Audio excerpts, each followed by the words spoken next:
Hello students, welcome to unique classes of right way. आज बच्चे क्वाट्रिक्स में हम लोग चैप्टर 2 के सेकंड क्लास में हैं। We have started Gujarati book, तो उसके सेकंड क्लास में हैं। फर्स्ट क्लास में हम लोगों ने ओएलएस देखा था और आइडिया लिया था कि व्हाट आर रिग्रेशन, और ये B1 और B2 जो हैं हमारे, इनका फॉर्मूला कैसे हम लोग पता लगाएं। तो अभी तक आपको आइडिया तो लग चुका है ना, कि लास्ट क्लास में बताया था। कहाँ गया, ये देखो, ये है एक्चुअल y। सपोज करो इसके सामने अगर ये x2 है और इसके सामने अगर ये x1 है, तो actual y1 is here, actual y2 is here. और ये जो है इसके सामने ये दोनों वैल्यूज, ये क्या है, दिस इज y2 हैट, क्योंकि ये है SRL और ये है y1 हैट। सबको पता है ये बातें। जो भी SRL पे वैल्यूज आती है x को डालने पे, और SRL की इक्वेशन क्या है, y is equal to B1 plus B2 xi without error term, क्योंकि हम मैथमेटिकल फंक्शन की बात कर रहे हैं, विदाउट एरर टर्म। और एक्चुअल y जो है वो ऊपर है, और एक्चुअल y और ये एस्टिमेटेड y, इनको बच्चे हम लोग एस्टिमेटेड y बोलते हैं। मतलब इतना होना चाहिए, ये कहना है SRL का। ध्यान से सुने, सैंपल रिग्रेशन लाइन का कहना है कि इस x के सामने इतनी वैल्यू होनी चाहिए, लेकिन एक्चुअल में हम पहुंच जाते हैं ऊपर, एक्चुअल में पहुंच जाते हैं ऊपर। तो जो गैप है ना between actual and estimated value, that is called error, residual error, जो कि सैंपल का कैरेक्टरिस्टिक होता है। यहां पर क्या हो रहा है बच्चे, जो ब्लू से है देखो ये गैप, इस x1 के सामने ये कह रहा है, इस x1 के सामने estimated value is y1 hat, but actual value is here. Actual value कम है, उससे ज्यादा आ गया एस्टिमेशन ना, तो हम इसको कहते हैं ओवर एस्टिमेशन। जब कम आ जाता है तो कहते हैं अंडर एस्टिमेशन। तो अभी इस वाले केस में ओवर एस्टिमेशन कर रहा है सैम्पलिंग वैल्यू, और दूसरे वाले केस में अंडर एस्टिमेशन कर रहा है सैम्पलिंग वैल्यू, एक्चुअल से नीचे है। ठीक है, तो इसका मतलब है कि जो एक्चुअल वैल्यू होती है, ध्यान से सुनना, जो एक्चुअल वैल्यू होती है वो होती है B1 actual yi is equal to B1 plus B2 xi और प्लस एरर। ध्यान से देखें आप लोग, और ये जो होता है ना, ये इतना सा टर्म जो मैथमेटिकल लाइन पे लाई करेगा, that is actually y hat, that is actually में y हैट और प्लस ei। तो yi minus y hat is equal to हो जाता है ei, और इसी को हमने OLS में मिनिमम इसी का स्क्वायर किया था, तो ei square is equal to yi minus y hat का स्क्वायर किया था और समेशन किया था, इसी को मिनिमाइज किया था हम लोगों ने। तो y एक्चुअल y होता है पूरा एरर के साथ, और अगर एरर टर्म को हम ड्रॉप कर दें तो this is simply y hat. तो y हैट में कोई एरर नहीं डालेंगे हम लोग जो भी न्यूमेरिकल या डेरिवेशंस करेंगे y हैट में एरर नहीं डालेंगे, क्योंकि हम लोग मैथमेटिकल फंक्शन ले रहे हैं, स्टोकेस्टिक नहीं लेंगे डेरिवेशन करते समय। वो जो भी एरर है रेसिड्यूअल है, वो एक्चुअल में आएगा, क्योंकि एक्चुअल ही ज़्यादा या कम हो सकता है, तो वो मैनेजमेंट एक्चुअल में होगा। क्लियर बात। तो लास्ट क्लास में हम लोगों ने फिर इसी को किया था, तो आप यहाँ से बच्चे y हैट हटा देना, ये एक्चुअल डेटा है, दिस इज एक्चुअल डेटा, और इसका ये वाला जो पार्ट है दिस इज y हैट। तो y हैट को हम लोगों ने माइनस कर दिया एक्चुअल में से, तो बच गया हमारा ei, एक्चुअल में से माइनस कर दिया तो ठीक है, एक्चुअल माइनस एस्टिमेटेड। अब कुछ कुछ याद आ गया आपको, OLS हमने लगाया था, वही अपना डिफरेंशिएशन करके पार्शियल दोनों जीरो करके फिर हम लोगों ने फॉर्मूला निकाल लिया था।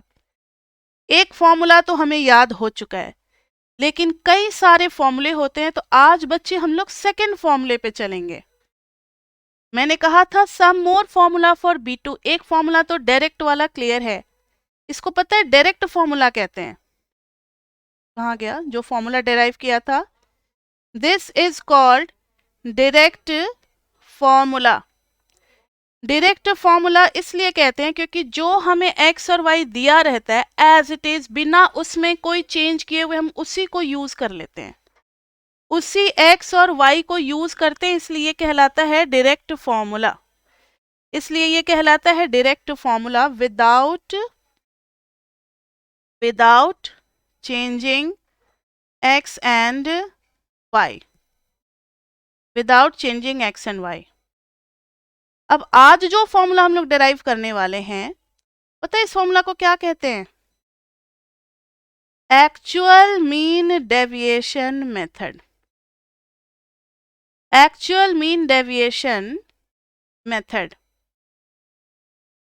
एक्चुअल मीन डेविएशन मेथड इसलिए क्योंकि जो भी हमें x दिया होगा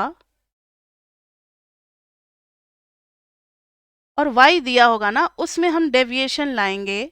पहले तो स्मॉल x निकालेंगे x माइनस x मीन करके, फिर स्मॉल y निकालेंगे y माइनस y मीन करके, फिर स्मॉल x इंटू वाई निकालेंगे। फिर जब सम करेंगे तो न्यूमरेटर आ जाएगा स्मॉल एक्स वाई। न्यूमरेटर में यही है, अभी डिराइव करेंगे, अभी तो मीनिंग पहले समझ लो। और हमें x का स्क्वायर भी चाहिए, स्मॉल x का स्क्वायर, तो summation of x i square आ जाएगा यहाँ। और इसी को जब हम इससे डिवाइड कर देंगे तो आ जाएगा हमारा B2। तो क्वेश्चन कैसे करना है ये क्लियर है, क्योंकि क्वेश्चन बहुत सारे आ रखे हैं पीपी में, जब हम लोग करेंगे तब समझ में आएगा। अभी फिलहाल हम लोग इसका डेरिवेशन करते हैं, तो डेरिवेशन पर ध्यान दे बच्चे। Now B2 is equal to summation small x i y i by summation of small x i का स्क्वायर। देखो तो जरा, summation of small x i की जगह जब डालेंगे तो ये हो जाएगा क्या, x माइनस एक्स मीन का, ये हो जाएगा y माइनस वाई मीन का प्रोडक्ट, और अपॉन में summation of x minus x mean का होल स्क्वायर। क्लियर? इसको अंदर ही अंदर सॉल्व करो बच्चे, मल्टीप्लाई करेंगे इसको पहले इसके साथ और फिर इसको इसके साथ। मल्टीप्लाई करेंगे तो क्या मिलेगा हमें,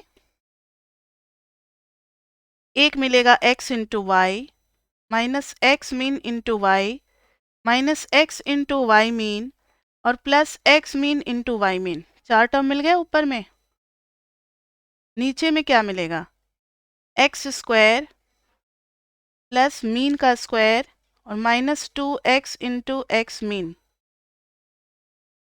देखो बच्चे, ऊपर खोलेंगे समेशन तो summation x Y minus summation x mean y minus summation x into Y mean plus summation x mean और वाई मीन अपॉन में summation of X square plus summation of mean का स्क्वायर माइनस 2 बाहर summation of X into x mean.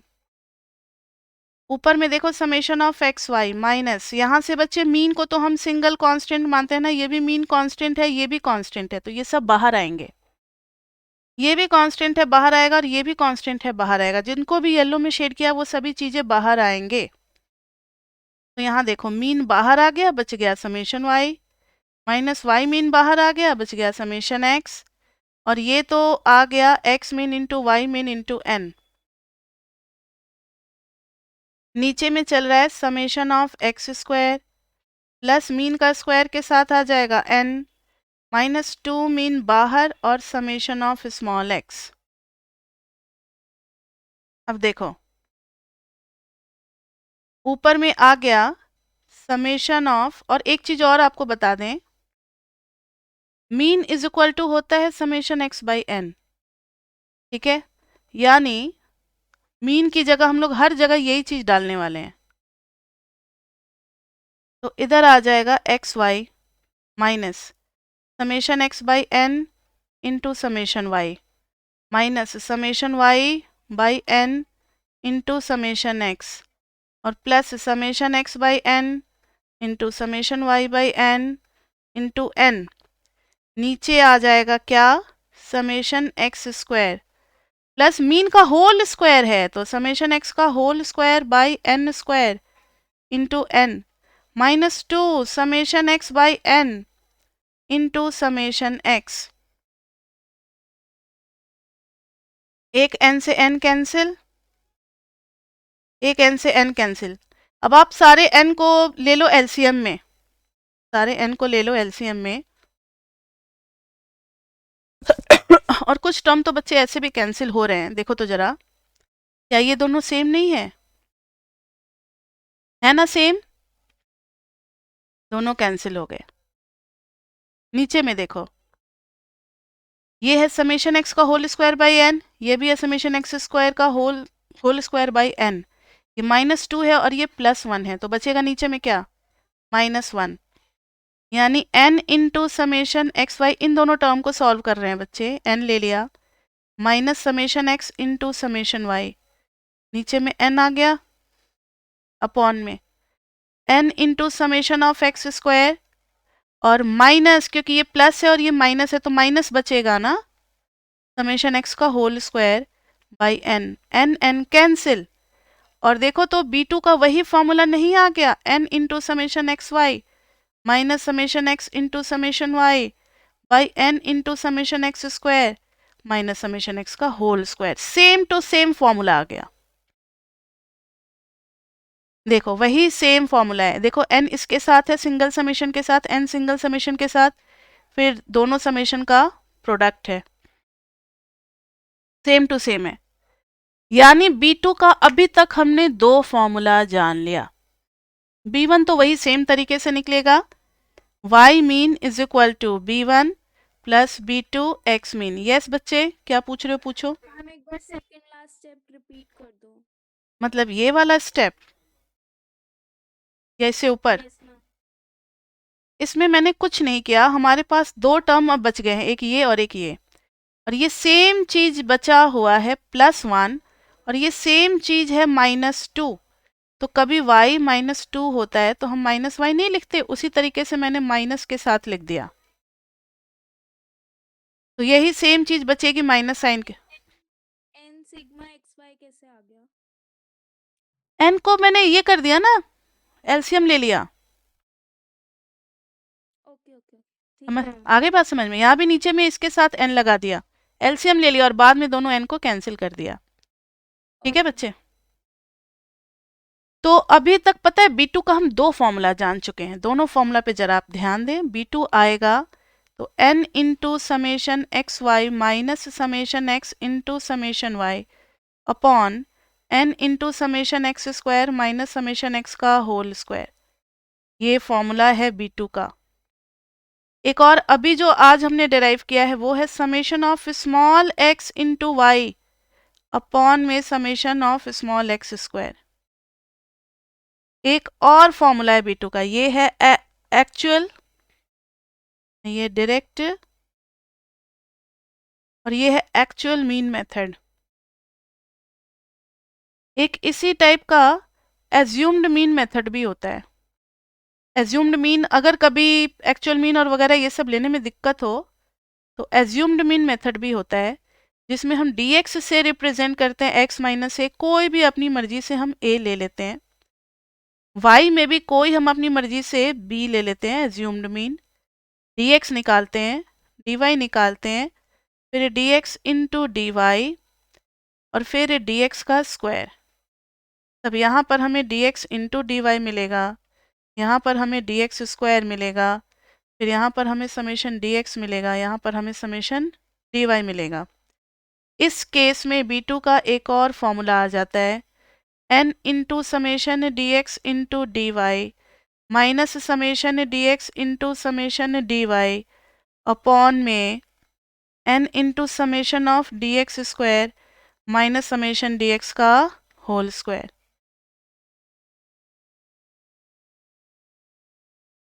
अब देखो, अगर छोटी छोटी values होंगी सिंगल डिजिट वाली तब तो ये लगाएंगे, अगर सिंगल डिजिट है या स्मॉल वैल्यूज हैं तो डायरेक्ट मेथड लगाना ज़्यादा सही होता है। एक्चुअल मीन तो जब लिखा रहेगा तभी लगाते, नहीं तो इतना पंगा कौन लेगा कि पहले मीन निकालो फिर मीन से डेविएशन करो। व्हेन मेंशन्ड या एक बार समझ में नहीं आई कि जो हमने ओएलएस एस्टिमेटर्स निकाले, जैसे फर्स्ट में तो समझ में आ गया था, सेकंड में जो एक्चुअल मीन मेथड वाला फॉर्मूला है B2 का, वो आया कैसे? वो आया कैसे, मैंने तो ये प्रूफ कर दिया कि B2 का ये भी फॉर्मूला हो सकता है, ठीक है। हाँ, मतलब हमने उसी को एक्सपैंड करके प्रूफ कर दिया, बट ये कैसे आया, ये कैसे हुआ? इसके लिए तो बस सही हो तो कैसे? अब ये तो खैर बहुत सारे 3 टाइप के फॉर्मूले होते हैं, हम लोग को पता है इसलिए हम लोग बता देते हैं आपको। ये अगर पढ़ना है तो फिर रिग्रेशन टॉपिक में डिटेल में जाना पड़ेगा, ठीक है। वैसे ओके मैम। आप जो दूसरा तरीका बोल रहे हो कि इधर से उधर जाना है तो वो भी आप कर सकते हो। आपने जो क्वेश्चन पूछा उसका जवाब हम दे देते हैं, आप इसको ट्राई करना, खुद से आपको जवाब मिल जाएगा। हमारे पास है B2 का n into summation x Y minus summation x into summation Y, है ना। और ये सभी बच्चे आप घर पे ना जब फ्री टाइम होगा थोड़ा सा आराम से बैठे रहोगे तब ट्राई करना। इससे हमें प्रूव करना है summation x Y upon summation x square, ये क्वेश्चन है। आपका किसी बच्चे ने पूछा है, यहाँ ध्यान दो। आप क्या करना कि मीन इज इक्वल, ये भी प्रूव किया जा सकता है, समेशन एक्स बाई एन और Y mean is equal to हो जाएगा समेशन वाई बाई एन, ठीक है। या फिर इसको हटा दो, ये तो खैर पता ही है सबको, ये जरूरत नहीं है। ये हम लोग कर सकते हैं कि स्मॉल एक्स होता है एक्स माइनस एक्स मीन और स्मॉल वाई होता है वाई माइनस वाई मीन। हमारे पास यहाँ सब कुछ कैपिटल में है बच्चे, मुझे कैपिटल नहीं चाहिए, मुझे सबको किस में कन्वर्ट करना है, स्मॉल में। तो सब्स्टिट्यूशन लगा देंगे, यानी स्मॉल में कन्वर्ट करना है और कैपिटल एक्स को हटाना है, तो capital X is equal to X plus x mean कर देना और capital Y is equal to small Y plus Y mean कर देना।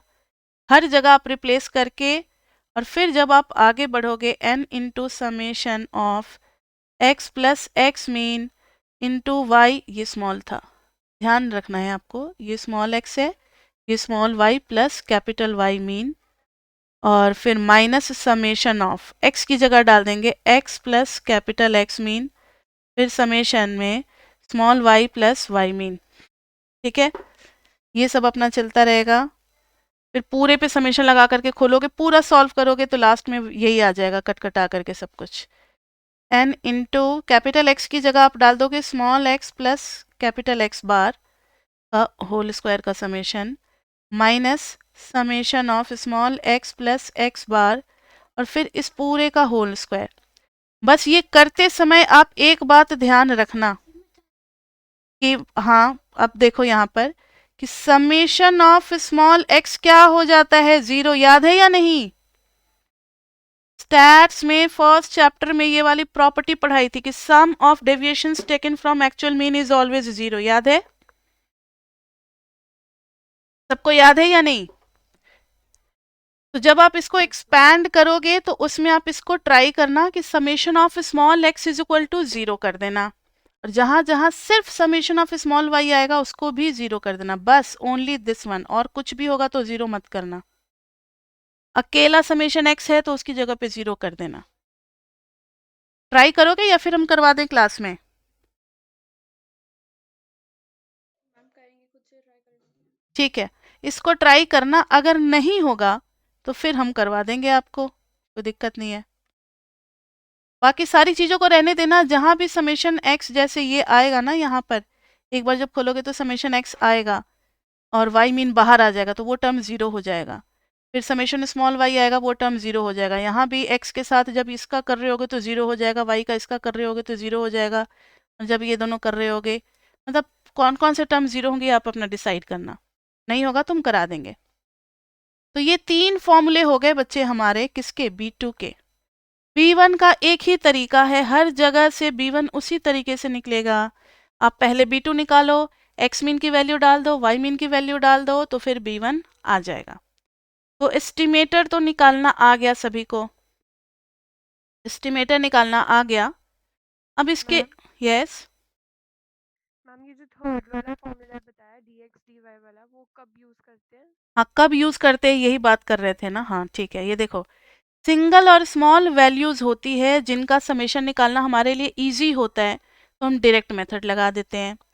जब मेंशन किया हुआ होता है या इस टाइप का समेशन हमें गिवन होता है कि summation x Y is 20, summation x square is 5, ऐसे कुछ गिवन होता है, तो हम ये वाला फॉर्मूला लगा देते हैं। यहाँ भी when summations are given deviations के फॉर्म में, व्हेन समेशंस आर गिवन, तब हम लगाते हैं, या फिर actual mean is in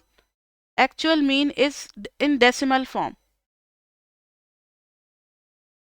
in decimal form. मतलब मान लो कि कभी x के साथ इधर आ गया, स्मॉल x निकालना चाह रहे हैं, x माइनस, और मान लो आ गया 4.733333, तो ये एक्चुअल मीन सही नहीं माना जाता डेविएशन के पॉइंट ऑफ व्यू से, तो हम इसको ना काटा मार देते हैं, स्मॉल x नहीं निकालते, हम dx पे फिर चले जाते हैं। क्योंकि अगर आप राउंड ऑफ कर रहे हो 4.733 को, अगर आप 4.73 मान रहे हो तो भी तो गलती काम कर रहे हो ना, एरर तो आएगा ही, फिर उस एरर का स्क्वायर भी होगा, और बड़ा एरर होता जाएगा आगे चल करके। तो जब एक्चुअल मीन कोई परफेक्ट वैल्यू ना आ रही हो डेसिमल में, या कॉम्प्लिकेटेड सी वैल्यू आ रही हो एक्स मीन, तो स्मॉल एक्स और स्मॉल वाई तो निकालना बहुत मुश्किल होगा, गलत सलत वैल्यूज आ जाएगी सारी एस्टिमेटेड वैल्यूज। तब हम dx निकालेंगे, क्योंकि वहां तो dx में एक्स मीन नहीं होता, वहां क्या होता है, अपनी मर्जी का चूज करते हैं हम लोग, कोई भी ए, तो कोई भी एक ए सुंदर सा वैल्यू चूज कर लेते हैं, कोई भी एक बी अच्छी सी वैल्यू चूज कर लेते हैं, आंसर सेम ही आएगा। आई बात समझ में? किसी को कोई कंफ्यूजन अभी तक, जो 3 फॉर्मूला मैंने B2 के लिए बताया, इसमें किसी को कोई कंफ्यूजन नहीं? ठीक है, तो ये हो गया, ये निकालने का तो समझ में आ गया। अब एक छोटा सा क्वेश्चन हम प्रीवियस पेपर से ले लेते हैं और उसको करवाते हैं कि इस टाइप के क्वेश्चंस भी आ रखे हैं। कोई एक छोटा सा क्वेश्चन चूज करते हैं पीपी में।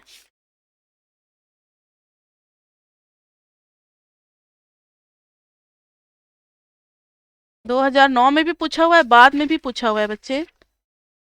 एक्स और वाई की वैल्यूज दी होती हैं, छोटे छोटे सिंबल्स होते हैं, और हमें निकालना होता है OLS एस्टिमेटर्स। 2015 में भी पूछा, 2016 में भी पूछा हुआ है, 2019 में भी पूछा हुआ है, समेशन की वैल्यूज दी हुई है और हमें B1 और B2 निकालना है, 2017 में भी पूछा हुआ है। ठीक है, तो हर जगह पूछा हुआ है ये, मतलब 4-5 साल तो पूछे हुए हैं। क्वेश्चन देखना, 2009 में पूछा हुआ है। करते हैं इस क्वेश्चन को। You are given the following data on X and Y. ये भी हम आपको PDF कल भिजवा देंगे, एक बार मुझे कोई मैसेज कर देना 1 2, ताकि आप लोग भी अब अपना करना शुरू कर दो क्वेश्चन को।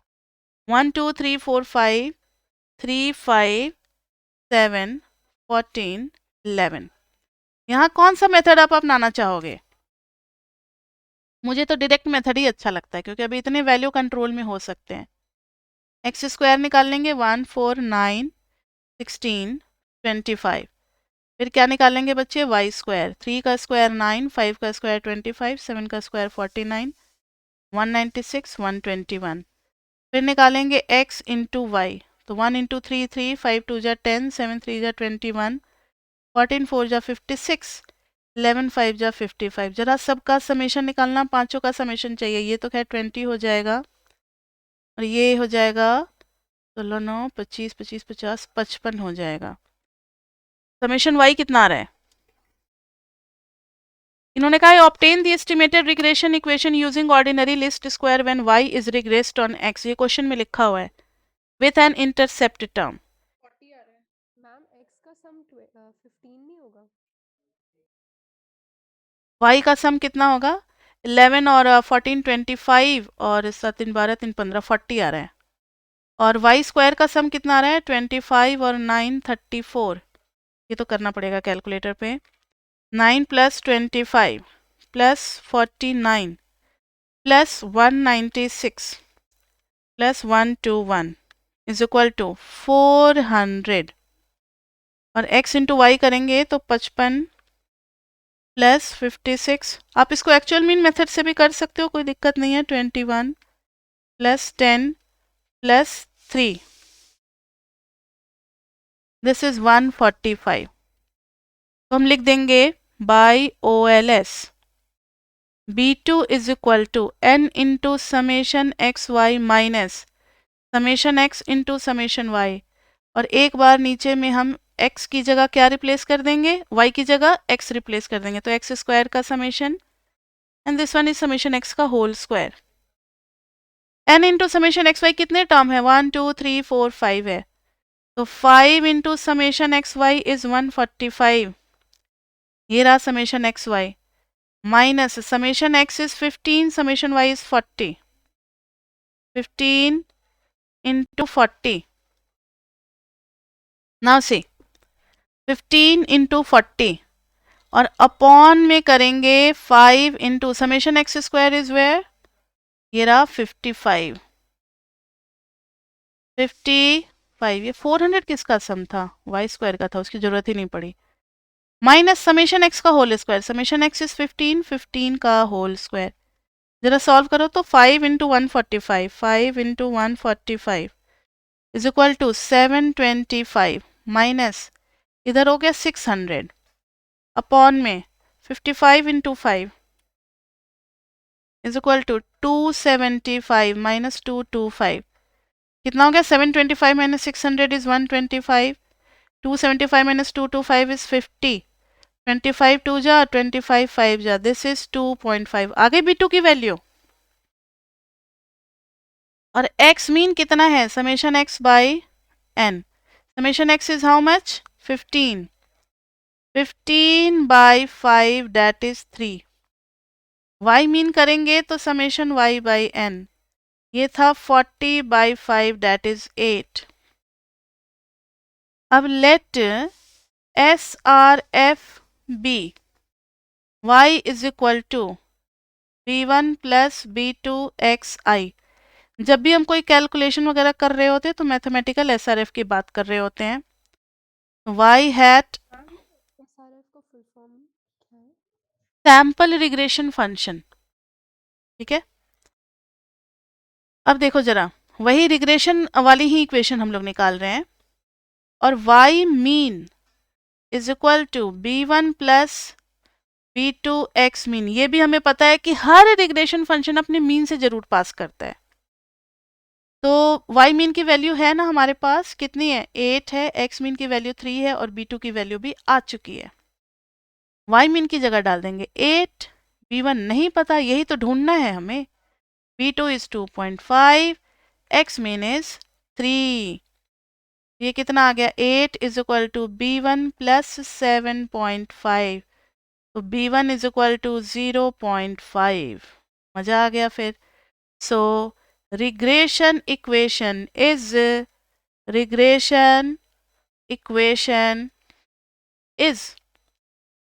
y hat is equal to B1, B1 कितना है 0.5 प्लस B2 कितना आया था 2.5, 2.5 इंटू यहाँ पर i लगा दो तो xi, हो गई ये रिग्रेशन इक्वेशन।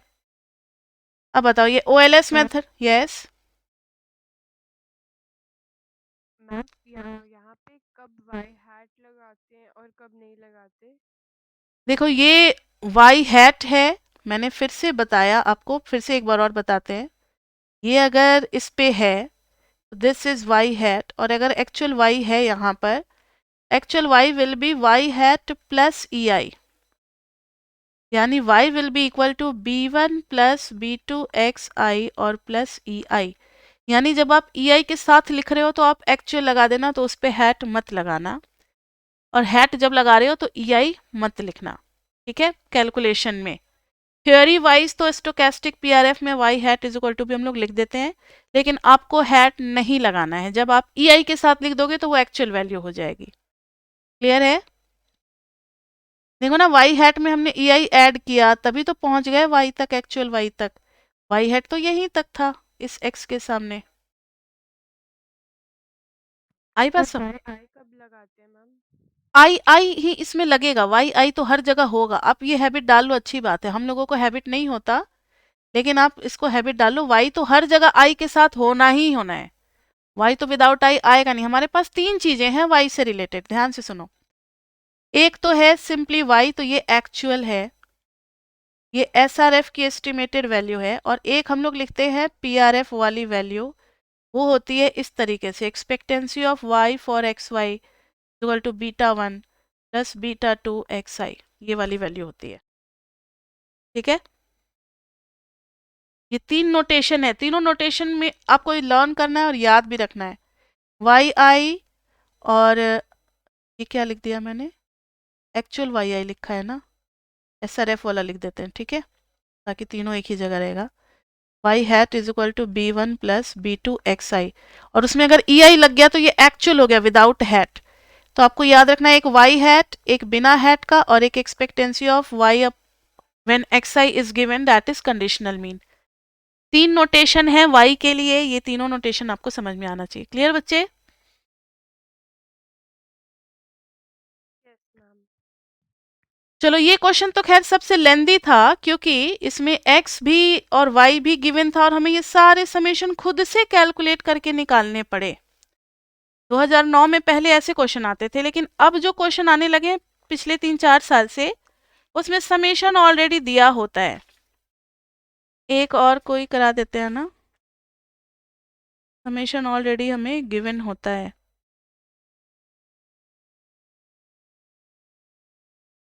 दो 2017 का करा देते हैं, बाकी फिर तो हम लोग पीपी में करेंगे ही। एक और बस हम क्वेश्चन करा देते हैं 2017 का, ये क्वेश्चन नंबर 17 है हमारे पीपी का।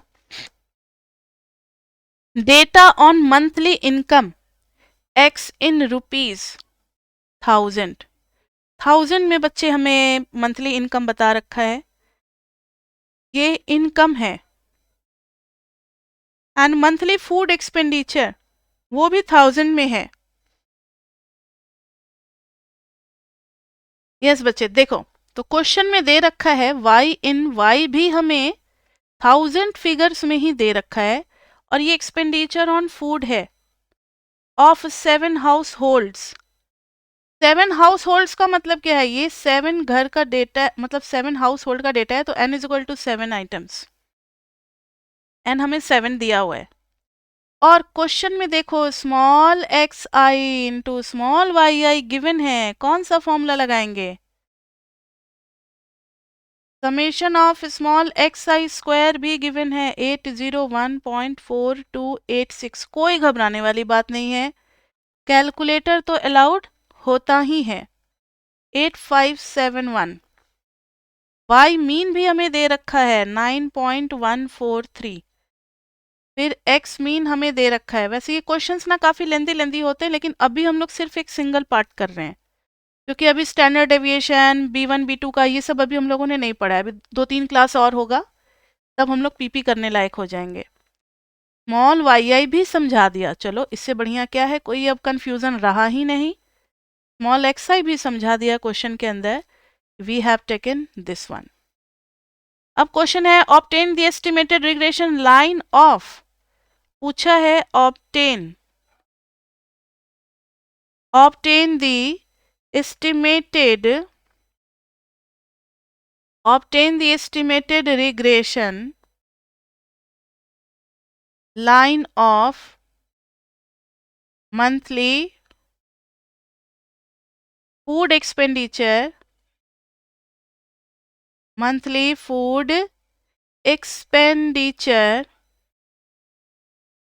on monthly income। कोई मुझे इसमें बताएगा किस वेरिएबल को इंडिपेंडेंट लेना है और किसको डिपेंडेंट लेना है। इसके दो पार्ट और हैं, वो अभी हम लोग करने लायक नहीं, इतना अभी हमारा कॉन्सेप्ट नहीं बिल्डअप हुआ है, तो सिर्फ फर्स्ट पार्ट ही करवा रहे हैं। कोई मुझे बताएगा इसमें y को डिपेंडेंट लेंगे और x को इंडिपेंडेंट। नहीं, मुझे वो उसमें चाहिए। हाँ, एक्सपेंडिचर और इनकम में बताओ। अच्छा, इनकम तो इंडिपेंडेंट हो जाएगी और एक्सपेंडिचर डिपेंडेंट रहेगा, क्योंकि ऑन लिखा है, ऑन जिस ऑन के बाद जो आ रहा है दैट इज आवर एक्स, यानी इनकम को हम एक्स लेंगे, और एक्सपेंडिचर को हम क्या ले लेंगे, डिपेंडेंट यानी वाई ले लेंगे। ठीक है, और वैसा है भी, इसलिए कोई गड़बड़ नहीं है, y दे रखा है, इनकम x में ऑलरेडी बना करके दिया हुआ, नहीं दिया होता तो हम लोग x और y लेट करते। चलो एक और अच्छी बात पता लग गई। तो हमें निकालना है we have to find y on x, we have to find y on x model. तो लेट कर लेंगे y hat is equal to b1 plus b2, यहाँ पे i लगा दो, i लगा दो, लग गया। अब by OLS, what is formula for B2? Formula तो तीन फॉर्मूला पड़े हैं, लेकिन लगाएंगे हम सेकेंड वाला क्योंकि हमें वो चीज गिवन है। तो summation of small xi yi by summation of small xi का स्क्वायर कितना आ गया 211.7143। ये हम आपके करने के लिए छोड़ देते हैं 801.4286। समझ में आ गई बात? उसके बाद फ्रॉम 1 वी कैन राइट कि y mean is equal to b1 plus b2 x mean, क्योंकि हर रिग्रेशन इक्वेशन अपने एवरेज से पास करता ही है। अब आप सबकी वैल्यू पुट कर दो कि y मीन भी हमें दे रखा है 9.143, यहीं पे डाल दें 9.143 इज इक्वल टू b1 नहीं पता, b2 तो निकाला है अभी हमने, और x मीन डाल देंगे 30.286। तो वी कैन फाइंड b1 आ जाएगी वैल्यू। ठीक है बच्चे? तो ये क्वेश्चन थोड़ा कंपैरेटिवली इजी था, लेकिन इसमें सेकेंड और थर्ड पार्ट भी है जिसमें टाइम लगेगा, तो इसलिए सेकेंड और थर्ड बाद में करेंगे, अभी उतना कॉन्सेप्ट नहीं बिल्डअप हुआ है। तो बस अभी हमें रिग्रेशन इक्वेशन निकालने तक का काम आ गया है, और मैंने एक दो क्वेश्चन करवा भी दिए आपके पीपी से। ठीक है? अब आगे कुछ बच्चे पूछ रहे हैं कि मैम LIP और LIV हमें क्या गिवन होगा, किस पे फोकस करना चाहिए। तो एक बार फिर से हम आपको याद दिला दें कि बुक चाहे जो भी हो, एडिशन चाहे जो भी हो, हमारा जो चैप्टर नंबर होगा इकोट्रिक्स में, चैप्टर 1 हम लोग बेसिक को लेंगे, चैप्टर 2 में लीनियर रिग्रेशन चलेगा without estimation and hypothesis testing, इसमें नहीं कराएंगे, वो चैप्टर 3 में होगा। तो लीनियर रिग्रेशन से रिलेटेड बहुत सारी बातें करेंगे, और चैप्टर 3 में लीनियर रिग्रेशन में हाइपोथेसिस टेस्टिंग करेंगे, एस्टिमेशन एंड हाइपोथेसिस टेस्टिंग, मतलब यहाँ B1 और B2 का कॉन्फिडेंस इंटरवल और हाइपोथेसिस टेस्टिंग करना है। तो इन दोनों चैप्टर में सारे मॉडल हमें LIV और LIP दोनों मिलेंगे, बोथ। लेकिन जब हम लोग चैप्टर 4 में जाएंगे, मल्टीपल लीनियर रिग्रेशन मॉडल, जिसमें बहुत सारे होंगे, B1, B2, B3, B4, ऐसे बहुत सारे मिलेंगे। तो मल्टीपल में LIP और LIV भी देखने को मिलेगा, लेकिन चैप्टर 5 में जब फंक्शनल फॉर्म करेंगे तो सिर्फ LIP, यहाँ से LIV का कॉन्सेप्ट हट जाएगा चैप्टर 5 ऑनवर्ड्स। तो अभी हमें बिल्कुल टेंशन नहीं लेना है, और भी है आगे 6, 7, 8, 9, 10 सबके बारे में बताएंगे। 5 में होगा फंक्शनल फॉर्म्स और 6 में होगा डमी वेरिएबल्स। तो ऐसे ऐसे हमारे कंटेंट होंगे, आप जो भी देखोगे उसके हिसाब से आप चैप्टर वाइज समझ जाना कि अगर मैंने चैप्टर 2 का फर्स्ट क्लास लिखा है तो that means we are doing linear regression right now. फिर चैप्टर 3 लिखेंगे तो लीनियर रिग्रेशन में ही है अभी भी, एस्टिमेशन में। चैप्टर 4 करेंगे तो मल्टीपल पे पहुंच जाएंगे। ठीक है? कंफ्यूजन क्लियर बच्चे? LIP और LIV का कब कब यूज होगा? अब एक है find estimator B2 without OLS। अब विदाउट OLS निकालना है बच्चे, तो देखो जरा, हम लोग लेट कर लेंगे yi is equal to B1 plus B2 xi। आप इस पे हैट लगा भी सकते हो, रिग्रेशन इक्वेशन मान रहे हो तो। अब हमें B2 का चाहिए, इसको आप मान लो इक्वेशन 1। अब आप इक्वेशन 1 पे ही समेशन ले लो, ये भी मेथड होता है एक, टेकिंग समेशन ऑन इक्वेशन 1। तो summation yi hat is equal to B1 के साथ लग जाएगा n plus B2 summation xi, ये आ गया सेकेंड इक्वेशन। उसके बाद से हम मल्टीप्लाई कर देंगे फर्स्ट इक्वेशन में xi से, मल्टीप्लाइंग पूरी इक्वेशन को with X I and then taking summation. ध्यान से सुने आप लोग, एक्स आई से मल्टीप्लाई भी कर रहे हैं और समेशन भी लेंगे। तो X I into Y I hat is equal to B one into summation X plus B two. इसमें तो एक्स आई से मल्टीप्लाई करेंगे तो ये एक्स आई का स्क्वायर हो जाएगा, तो उसका summation. Let it be third equation. अब आपको करना क्या है कि सेकेंड और थर्ड को सॉल्व करके हमें क्या निकालना है, b1 और b2 निकालना है। तो हो नहीं जाएगा, क्या करेंगे, सेकेंड इक्वेशन में n है, यहाँ समेशन x है, तो सेकेंड में समेशन x से मल्टीप्लाई करेंगे और माइनस कर देंगे थर्ड में n से मल्टीप्लाई करना, और आगे बढ़ोगे तो आपको b2 का फॉर्मूला वही मिल जाएगा, n into summation x Y minus summation x into summation Y by n into summation x square minus summation X का होल स्क्वायर। तो याद रहेगा आपको कि एक बार उसी पे समेशन लेना है और एक बार एक्स आई से मल्टीप्लाई करके फिर उस पे समेशन लेना है। तो कभी कभी अगर आप फॉर्मूला भूल जाते हो, अगर आपको फॉर्मूला चेक करना है तो आप रफ वर्क में फटाफट ये काम करके भी आप अपना फॉर्मूला निकाल सकते हो कि हाँ मैंने जो OLS से निकाला है वो सही है या नहीं। ठीक है, अब इसके बाद फीचर्स ऑफ OLS एस्टिमेटर आ रहा है बच्चे। Features of OLS estimators.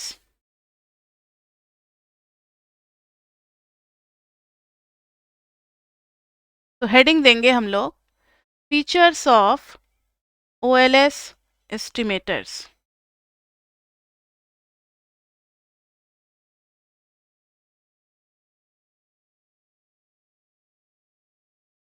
अब थोड़ा सा अपना एनालिटिकल मतलब रीजनिंग वाला जो माइंड है उसको शार्प कर लें।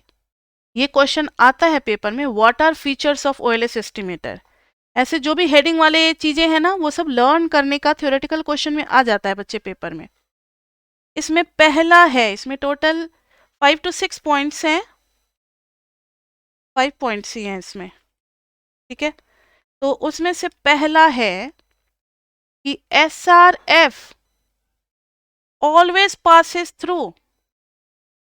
ऑलवेज पासिस थ्रू, मैंने कहा है कि हर रिग्रेशन फंक्शन जो है अपने मीन से जरूर पास करता है। आपको याद होगा फर्स्ट क्लास में पढ़ाया था, ये अगर y ऑन x है और ये अगर x ऑन y है तो दोनों तो x बार और y बार से पास कर ही रहे हैं, यानी अकेले अकेले रिग्रेशन इक्वेशन भी x बार और y बार से पास करेगा अगर उनका पॉइंट ऑफ इंटरसेक्शन यहाँ रहे तो। अगर हम सिंगल रिग्रेशन इक्वेशन की बात करें तो वो भी x बार और y बार से पास करेगा। अगर नहीं करता तो हम ये वाला चीज नहीं लिख पाते। कौन सी चीज, कहाँ गई, ये जो चीज लिखते हैं ना, ये देखो अभी येलो से जो शेड कर रहे हैं, ये हम तभी लिख पाते हैं जब x की जगह x मीन डाल रहे हैं तो y की जगह y मीन डालेंगे। क्लियर? तो पहला पॉइंट है SRF always passes through it's mean. ये लर्न करना है आपको, ये वाला तो लर्न हो ही गया होगा, x बार और y बार से ही पास करती है। यानी हम इसको मैथमेटिकली लिख सकते हैं y mean is equal to b1 plus b2 x mean. ठीक है, अब है second feature the mean value. ये बहुत इंपॉर्टेंट है, ये बहुत डेरिवेशंस में हम लोग यूज करेंगे। द मीन ऑफ, और बिल्कुल भी नहीं घबराना है चैप्टर 2 और 3 में। बच्चे बता दें चैप्टर 2 एंड 3 अकेले जो है ये 5-6 चैप्टर के बराबर टाइम ले लेगा। मैंने आपको कहा है कि जिस दिन 2 और 3 हो जाएगा समझ जाना 25% इकोट्रिक्स हो चुकी है हमारी, 2 ही चैप्टर 25%, और जब 4, 5, 6 हो जाए तो समझ जाना 60-70% हो चुका है। बाकी का तो फिर 30-40% आराम से 7, 8, 9, 10 में ज़्यादा टाइम नहीं लगता ही, उसमें थ्योरी होती है। तो 2 और 3 चैप्टर को बहुत ही पेशेंस के साथ पढ़ना, क्योंकि इसमें डेरिवेशंस रोज कुछ ना कुछ नए नए डेरिवेशंस आते रहते हैं, जैसे अभी आने वाला है। The mean of value of residuals is always 0, always 0। That is ये देखो मीन का मतलब है कि ई का मीन ये क्या आएगा, समेशन ई आई अपॉन n, ये आएगा 0। कैसे आएगा वो देखो। हाउ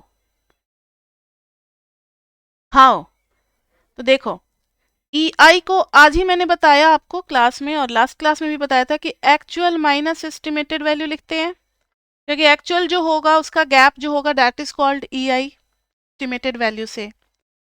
और मुझे EI के मीन तक जाना है तो समेशन तो लेना पड़ेगा। समेशन लगा दिया मैंने, yi माइनस yi हैट। अब yi हैट का मतलब होता है बच्चे b1 प्लस b2 xi, लेकिन बाहर में माइनस है इसलिए इस तरीके से लिख दिया जाएगा। अब इसको जब खोलोगे तो ये आ जाएगा summation yi minus b1 into N minus b2 into summation xi। कुछ इस इक्वेशन को देख करके याद आ रहा है? कुछ याद आ रहा है या नहीं? ये इक्वेशन हम लोगों ने कहीं पढ़ा था। ये हमारा नॉर्मल इक्वेशन नहीं था, फर्स्ट नॉर्मल इक्वेशन तो यही था। तो लिख देंगे इज इक्वल टू 0, कहां से? As it is our first normal equation, और नॉर्मल इक्वेशन हमेशा ही ट्रू होता है। तो नॉर्मल इक्वेशन में अगर राइट हैंड साइड पे 0 है तो वो हमेशा ही 0 आएगा बच्चे, नहीं तो फिर वो रिग्रेशन फंक्शन होगा ही नहीं। अगर वो रिग्रेशन फंक्शन है यानी उसका समेशन EI स्क्वायर मिनिमम मिल रहा होगा, यानी फर्स्ट नॉर्मल इक्वेशन और सेकंड नॉर्मल इक्वेशन दोनों 0 हो रहे होंगे। बात आई समझ में सभी को? और जब समेशन EI ही 0 है तो समेशन EI बाई n भी 0 ही होगा, यानी E का मीन क्या हो जाएगा? 0। तो इसका मतलब है, इसका मीनिंग समझो कि ये क्या है। मैथमेटिकली तो हमने प्रूव कर दिया, इसमें तो किसी को कोई दिक्कत होगा भी नहीं। इसका मीनिंग ये है कि अगर बहुत सारे पॉइंट हैं तो हम ऐसी लाइन चूज करते हैं कि जितना पॉजिटिव एरर है उतना ही नेगेटिव एरर भी लगभग लगभग हो जाए और समेशन EI क्या आ जाए? 0 आ जाए। ये एजम्पशन होती है। क्लियर बच्चे? इसमें किसी को कोई डाउट? क्योंकि अभी डाउट को समझना ज्यादा आसान है। अगर ये डाउट सब नहीं खुल पाया, अगर ये उलझ करके आप इसमें रह गए तो आगे बहुत प्रॉब्लम होगी। इसलिए इन सारी चीजों को आपको आराम से अभी क्लियर कर लेना है। चलो सेकंड फीचर हो गया, थर्ड फीचर पे आते हैं।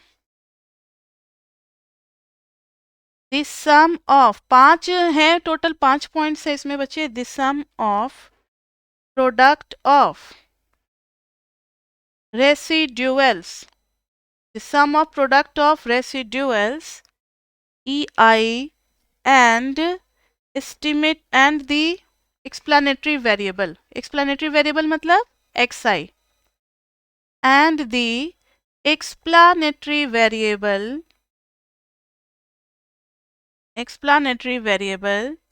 xi is 0। ये तो बहुत अच्छी बात हो गई। यानी इनका कहना है कि EI और XI का सम भी 0 होगा। नेक्स्ट क्लास से और भी डेरिवेशंस करेंगे तो हम वहां इनका सम डायरेक्टली 0 डाल देंगे, as we know that from features of OLS estimator. EI का जब भी समेशन चाहिए होगा तो हम फटाफट जहां भी EI का समेशन मिलेगा हम फटाफट वहां पे 0 ही डाल देंगे, तब इतना फिर प्रूव करने का जरूरत नहीं है। EI XI मिलेगा आगे से हम प्रूव नहीं करेंगे, आज तो कर लेते हैं, आगे से नहीं प्रूव करेंगे, सीधा 0 डाल देंगे। हाउ? तो चलो देखते हैं। समेशन EI XI करेंगे। EI का मतलब क्या हो गया बच्चे? एक्चुअल Y में से y हैट इज B1 और B2 XI, क्लियर? और फिर इंटू XI। मैंने कुछ नहीं किया, मैंने EI की जगह वही अपना एक्चुअल माइनस एस्टिमेटेड वैल्यू डाल दिया। यहां आ गया YI इंटू XI। अब सबको इसके साथ, फिर इसको इसके साथ, फिर इसको इसके साथ, और समेशन को भी डिस्ट्रीब्यूट करना है। yi into XI minus B1 बाहर आ गया, समेशन XI माइनस B2 बाहर आ गया, समेशन XI का स्क्वायर। ये भी बच्चे होगा 0 क्योंकि ये सेकंड नॉर्मल इक्वेशन है। ये हमारा सेकेंड नॉर्मल इक्वेशन है। इसके लिए आप जा सकते हो पिछले वाले क्लास में जहां हमने ओएलएस एस्टिमेटर का डेरिवेशन किया था। सेकेंड नॉर्मल इक्वेशन में भी जो हम लोगों ने B2 के रिस्पेक्ट में जो पार्शियल डेरिवेटिव नहीं लिया था 0, उससे यही इक्वेशन आई थी। तो अब याद रहेगा हमेशा के लिए कि EI XI का समेशन हो जाता है 0। इसको हम डायरेक्टली पुट कर देंगे। Fourth, sum of product of EI XI 0 है, अब EI YI भी 0 होगा। Residuals, sum of product of residuals EI and estimated YI is also 0. That is summation of EI और estimated YI का मतलब ये हो गया इज इक्वल टू 0 होगा। कैसे वो देखते हैं। देखो summation of EI YI hat करेंगे तो ये आ जाएगा summation of EI YI hat का मतलब क्या हो गया B1 प्लस B2 XI। अब देखो ना EI इंटू B1 और प्लस B2 को बाहर कर दिया और summation of EI into XI। समझ में आया। मैंने समेशन और EI को दोनों के ऊपर डिस्ट्रीब्यूट कर दिया। B1 बाहर आ गया summation of EI plus B2 बाहर आ गया समेशन ऑफ EI और XI। और ये बच्चे अभी अभी पढ़ा है कि EI का सम क्या हो जाता है 0, और अभी अभी थर्ड पॉइंट में पढ़ा है कि EI XI का सम हो जाता है 0। तो ये भी आ गया 0 फ्रॉम कौन सा सेकेंड एंड थर्ड फीचर। ठीक है, ये हमारा फोर्थ था feature of OLS। Fifth one थोड़ा अच्छा सा है, इसको ध्यान से देखना। द मीन वैल्यू ऑफ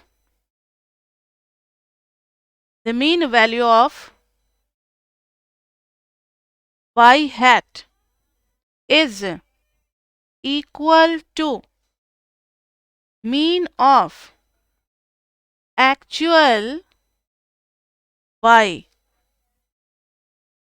यानी y hat का जो मीन है और एक्चुअल मीन है दोनों सेम होंगे। यानी हमें शो करना है, टू शो कि y hat का जो मीन है और एक्चुअल मीन है दोनों क्या होंगे सेम होंगे। अगर y लगा दोगे आई लगा दोगे तो भी सही है। करें इसको प्रूव। ठीक है, अब देखो YI hat is equal to क्या हो जाता है YI हैट तो एक ही वैल्यू होती है ना। YI hat एक वैल्यू कैसे होती है, हर XI के लिए तो चेंज होगा ना।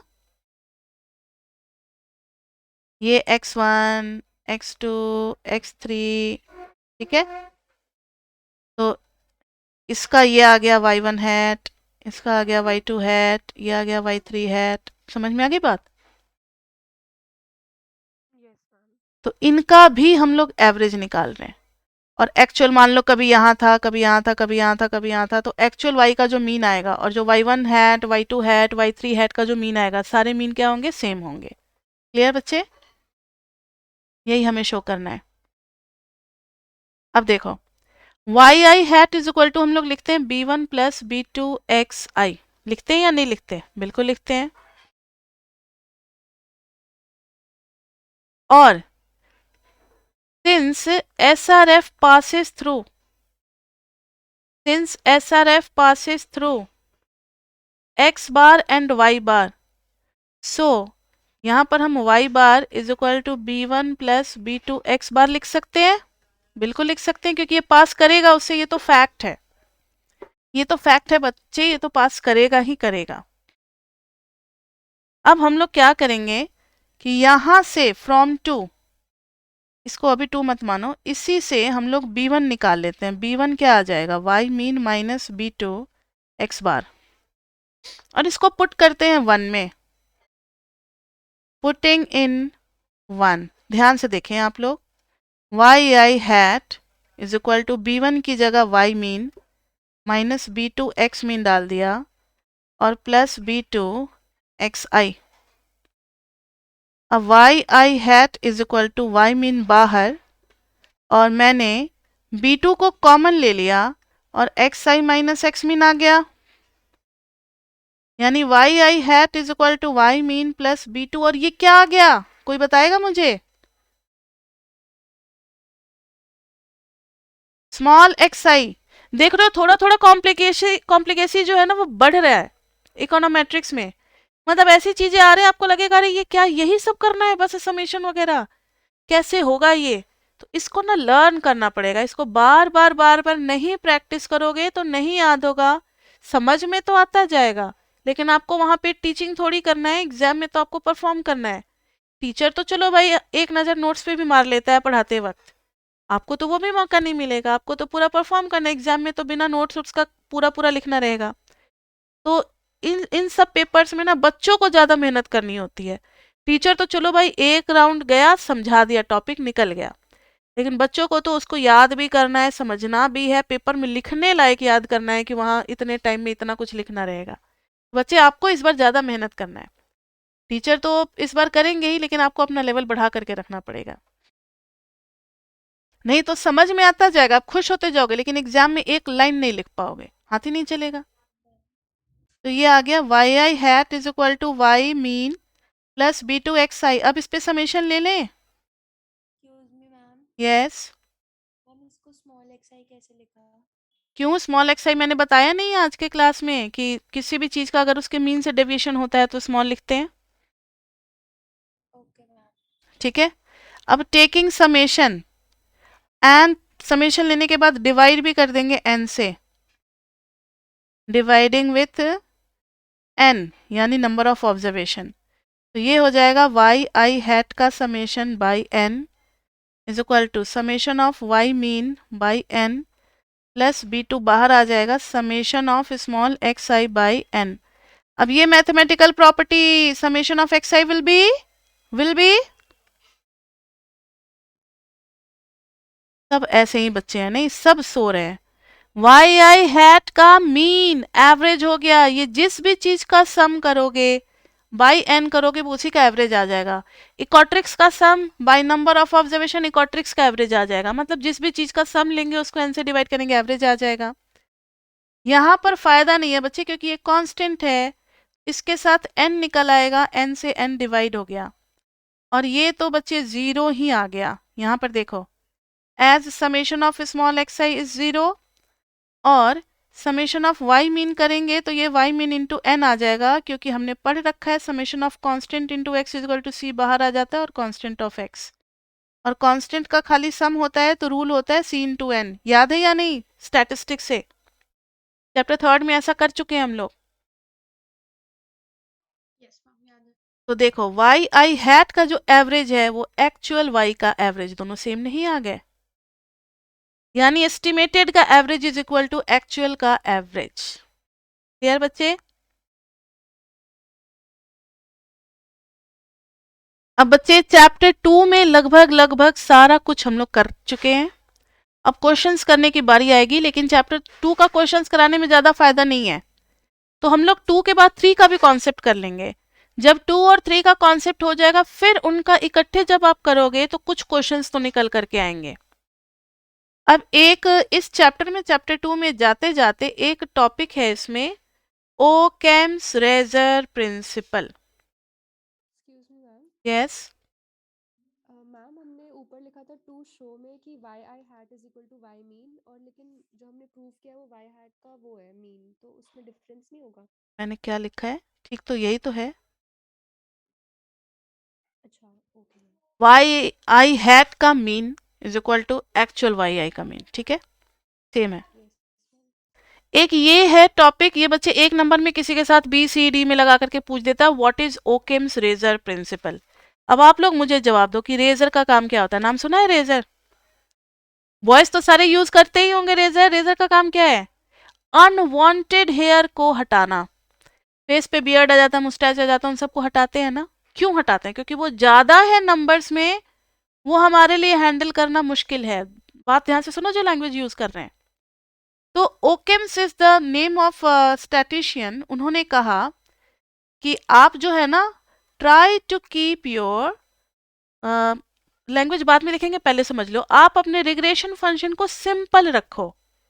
मतलब जितने कम से कम वेरिएबल में आपका काम चल जाए उतना ही वेरिएबल को इंक्लूड करो, क्योंकि आप जितना ज्यादा वेरिएबल लाओगे उतना ही फिर लंबा कैलकुलेशन करना पड़ेगा। आप लास्ट क्लास को याद करो, सिर्फ हमने B1 और B2 लगाया था तब तो OLS में इतना टाइम लग गया था B1 B2 का फॉर्मूला निकालने में। चैप्टर 4 में जब मल्टीपल पढ़ेंगे तो वहां B1 B2 B3 तीन होंगे, तीन में देखना पापड़ बेलना पड़ेगा, 1 से 1.5 घंटा करेंगे तब इक्वेशन सॉल्व करके एक B2 और एक B3 की इक्वेशन आएगी फॉर्मूला। 3 में इतना मेहनत लगेगा, 1.5-2 घंटे सॉल्व करने में लगेगा। 4 ले लें तब तो और फिर हो गया, फिर काम खत्म, जिंदगी इसी में निकल जाएगी। 4 ले लो 5 ले लो तो ओकेम्स ने समझाया था कि आप अपने मॉडल को सिंपल रखो। तो try to keep your model as simple as possible so that because, और उनका स्टेटमेंट था कि if why to include more variable if we can do same with the less number of variable, why to include more variable if we can do with less variable, if we can do same study या research with less number of variable, with less variables। क्यों? क्योंकि more variables will make your calculation complicated, as more variables makes calculation complicated। लोग फिर तंग आकर के छोड़ देते हैं बीच में, अरे भैया कौन निकालेगा, छोड़ो हटाओ। तो वेरिएबल मेक्स कैलकुलेशन या कॉम्प्लिकेटेड। लेकिन अब सबके लिए सॉफ्टवेयर बना बनाया हुआ आ गया है मिनीटैब, तो घबराने की जरूरत नहीं। अगर मुझे 5 वेरिएबल लेने की जरूरत है 5 ले लेंगे, वो खुद ब खुद पैकेज जो है वो निकाल देगा, इक्वेशन निकाल करके दे देगा कि आपने जो 5 वेरिएबल लिए हैं और आपका जो डेटा है उस हिसाब से आपका ये रिग्रेशन इक्वेशन आ रहा है, वो अपने आप दे देता है। लेकिन सारा कुछ अगर सॉफ्टवेयर पे करेंगे तो फिर हमारे इंसान का दिमाग का क्या। तो बेसिक हमें पढ़ लेना है, ग्रेजुएशन में, अंडर ग्रेजुएशन और मास्टर्स में पढ़ लेना है, लेकिन जब जॉब करेंगे तब हम सीधा पैकेज ही यूज करेंगे सॉफ्टवेयर का, तब इतना कैलकुलेशन नहीं करना हमें। ठीक है, जॉब तो बड़े आराम वाला मिलता है। ठीक है, ये सारा तो जो प्रोग्रामिंग बनाते हैं ना सॉफ्टवेयर, उनको ये सब पढ़ना होता है। तो इकोनोमेट्रिक्स के साथ अगर आप कंप्यूटर का नॉलेज ले लेते हो प्रोग्रामिंग का, तो काफ़ी अच्छी अच्छी टीचिंग की जॉब मिल जाती है, काफ़ी अच्छे अच्छे जगह आपको पैकेजेस बनाने वाली कंपनी में जॉब मिल जाती है। ओके बच्चे, चलो ये तो लीक से हट करके बातें करने लगे। तो ये इतने के साथ चैप्टर 2 का कॉन्सेप्ट हो जाता है। अब नेक्स्ट क्लास में बच्चे हम लोग शुरू करेंगे चैप्टर 3।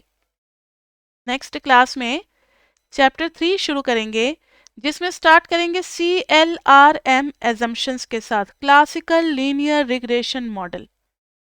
अब जैसे म्यूजिक सीखने जाते हो तो सीधा आप पॉप म्यूजिक सीखोगे तो मुश्किल लगेगा, पहले आपको क्लासिकल, इंडियन क्लासिकल सीख लोगे, जो हमारा बेस है, हमारा माइंड जिसमें सेट होता है, हम जल्दी सीख लेते हैं उसको। सारे गामा पाधा निसा सीख लिया, उसके बाद से आप किसी भी म्यूजिकल चीज़ पे जा सकते हो, कोई भी म्यूजिकल फॉर्म सीख सकते हो। तो वैसे ही क्लासिकल लीनियर रिग्रेशन मॉडल होता है, इनके ना कुछ एजम्पशंस होते हैं, और जो भी मॉडल इनके एजम्पशंस पे खरे उतर जाते हैं, 8-10 एजम्पशंस हैं, उन मॉडल्स को फिर टेस्ट में पास कर दिया गया। ध्यान से सुना मेरी बात, तो टेस्ट अगर पास कर जाते हैं, ये सारे एजम्पशंस पास हैं, तब जो उनका B1 और B2 है ना, उन पे हम हाइपोथेसिस टेस्टिंग और कॉन्फिडेंस इंटरवल निकाल सकते हैं। कॉन्फिडेंस इंटरवल फॉर B1 और B2 निकाल सकते हैं। फिर H0 भी हम लोग लगाएंगे नेक्स्ट वाले में कि B1 is equal to 0, HA लगाएंगे B1 is not equal to 0, T test लगाएंगे। यही सारा कुछ अब हमें करना है आगे। तो अब आप समझ चुके हैं कि पहले हमें CLRM के एजम्पशंस पढ़ने हैं, उसके बाद से इस पे जाना है। ठीक है, लेकिन उसके पहले एक और है, प्रॉपर्टीज ऑफ रिग्रेशन इक्वेशंस। शायद चैप्टर 2 में एक और टॉपिक रह गया है, प्रॉपर्टीज ऑफ रिग्रेशन इक्वेशंस। हाँ, तो ये भी मतलब 15-20 मिनट का टॉपिक है, तो ये करा करके फिर हम लोग चैप्टर 3 में चले जाएंगे। ठीक है, तो पहले हम लोग ये प्रॉपर्टीज ऑफ रिग्रेशन इक्वेशंस करेंगे, उसके बाद से फिर चैप्टर 3 का स्टार्ट कर देंगे। ठीक है बच्चे, जब 2 और 3 खत्म हो जाएगा उसके बाद से फिर पीपी और असाइनमेंट लेंगे, फिर उसके बाद से चैप्टर 4 पे हम लोग मूव करेंगे। ओके बच्चे, तो आज के लिए इतना ही, और फिर हम लोग मिलते हैं नेक्स्ट क्लास में। अभी आपकी क्लासेस कुछ दिन के लिए ऑल्टरनेट लग रही है ताकि आप पीछे का भी रिवाइज कर लो, और थोड़ा स्लो पेस पे चल रहे हैं ताकि आप इसके साथ अपनी कोऑर्डिनेशन बना लो। फिर कुछ दिन बाद ये फिर से 5 डेज अ वीक ही हमारी क्लास लगने लगेगी।